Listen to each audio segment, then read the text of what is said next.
Hello, I'm Brian, and welcome back to Storytime. Today, we're starting at the beginning of Norse mythology with a giant, a cow, and a hero. A side note, please forgive any mispronunciations. Reading some of these words out loud, this is a first for me.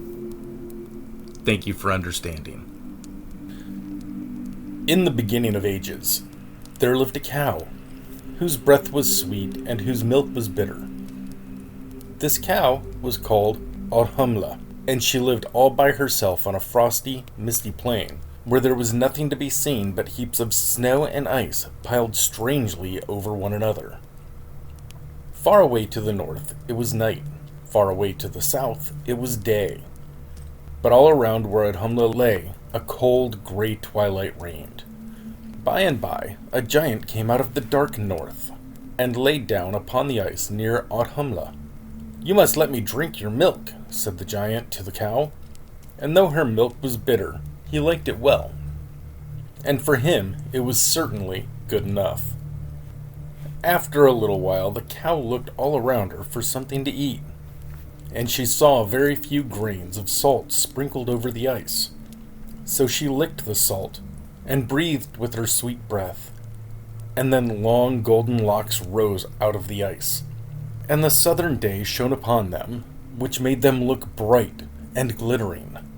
The giant frowned when he saw the glitter of the golden hair, but Audhumla licked the pure salt again, and the head of a man rose out of the ice. The head was more handsome than could be described, and a wonderful light beamed out of its clear blue eyes.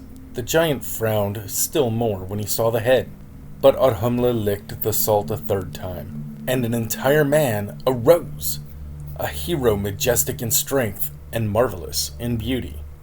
Now it happened that when the giant looked full in the face of that beautiful man, he hated him with his whole heart, and, what was still worse, he took a terrible oath, by all the snows of Ginnungagap, that he would never cease fighting until either he or Burr, the hero, should lie dead upon the ground. And he kept his vow.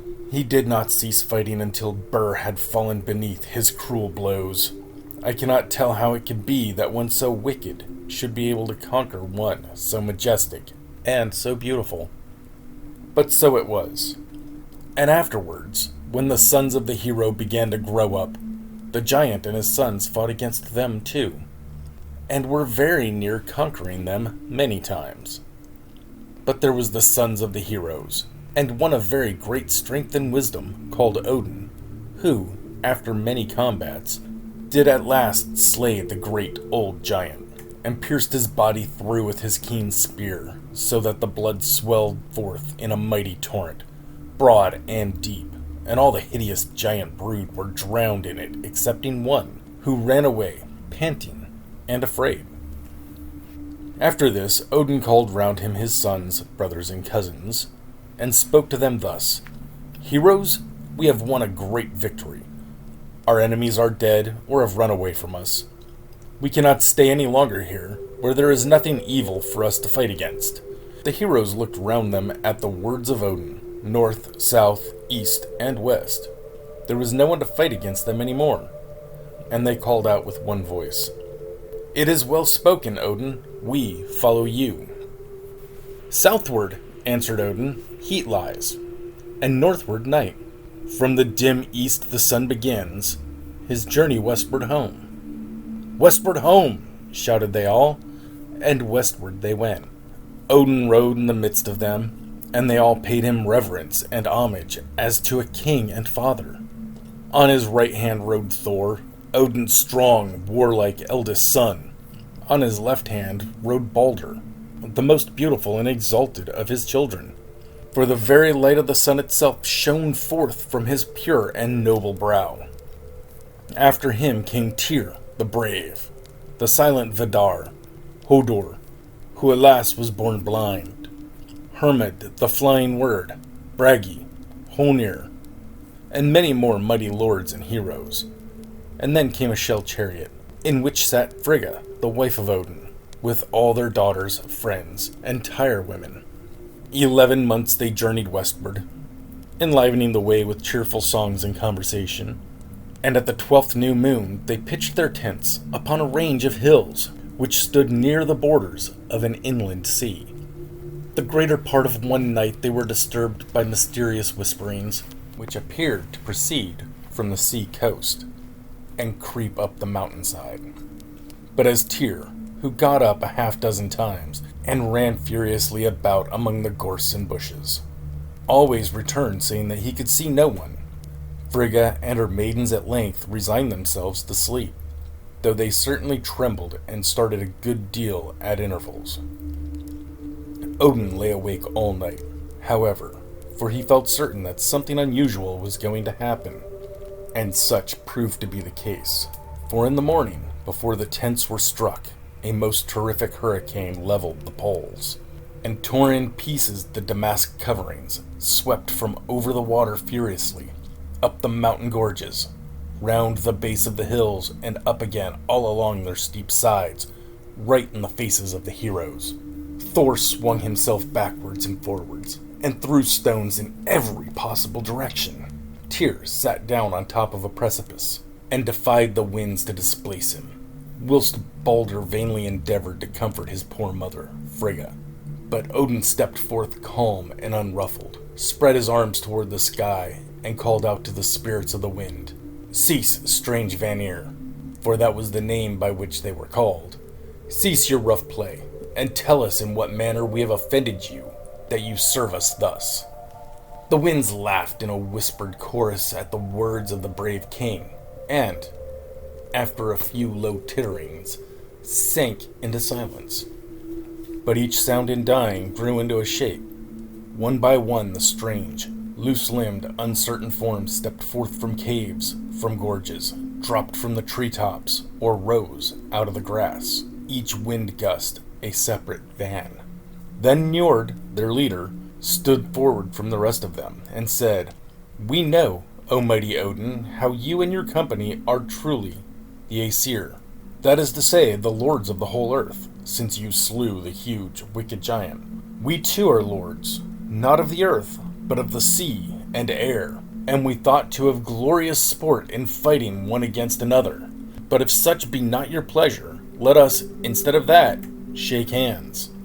And as he spoke, Njord held out his long, cold hand, which was like a windbag to the touch. Odin grasped it heartily, as did all the Aesir, for they liked the appearance of the good-natured, gusty chief, whom they begged to become one of their company, and live henceforth with them. To this Njord consented, whistled goodbye to his kinfolk, and strode cheerfully amongst his new friends. After this they journeyed on and steadily westward until they reached the summit of a lofty mountain called the Meeting Hill. There they all sat round in circle and took a general survey of the surrounding neighborhood. As they sat talking together, Balder looked up suddenly and said, "Is it not strange, Father Odin, that we did not find any traces of that giant who fled from us, and who escaped drowning in his father's blood? Perhaps he has fallen into Niflheim, and so perished," remarked Thor.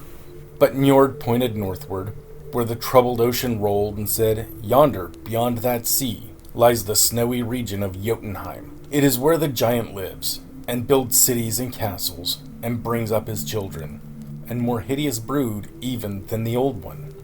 "How do you know that, Njord?" asked Odin.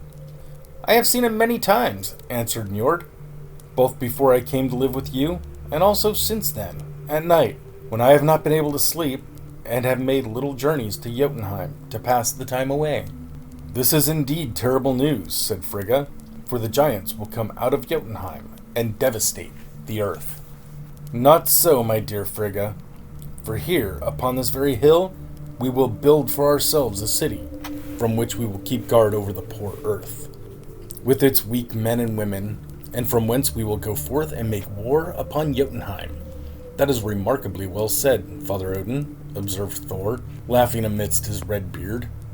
Tyr shouted and Vidar smiled, but said nothing, and then all the Aesir set to work with their whole strength and industry to build for themselves a glorious city on the summit of the mountain. For days and weeks and months and years they worked, and never wearied. So strong a purpose was in them, so determined and powerful were they to fulfill it. Even Frigga and her ladies did not disdain to fetch stones in their marble wheelbarrows, or to draw water from the well in golden buckets, and then, with delicate hands, to mix the mortar upon silver plates, and so that city rose by beautiful degrees, stone above stone, tower above tower, height above height, until it crowned the hill. Then all the Aesir stood a little distance and looked at it, and sighed from their great happiness.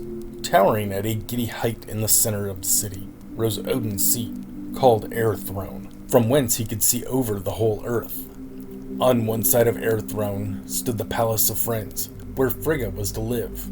On the other rose the glittering Gladsheim, a palace roofed entirely with golden shields, and whose great hall, Valhalla, had a ceiling covered with spears, benches spread with coats of mail, and 540 entrance gates, through which 800 men could ride abreast. There was also a large iron smithy, situated on the eastern side of the city, where the Aesir might forge their arms and shape their armor. The night they all supped in Valhalla, and drank to health of their strong new home, the city of Asgard, as Bragi, their chief orator, said it ought to be called. So for me, one of the things that I found really interesting about this story, other than the fact that it is a origin story, it is the beginnings, it is how the gods themselves started. But I can't get past the fact that they were fetching stones in marble wheelbarrows. Holy smokes, I'm just thinking of a wheelbarrow right now. Back then they would have been made out of wood, timber of some sort, but marble. I can't get past how heavy that would have to be to move. It's got to be easier to move the frickin' rocks than to try and move that wheelbarrow. But, with that said, let us know what you thought interesting about this story in the comments section below. Thanks for joining us. We'll see you next time.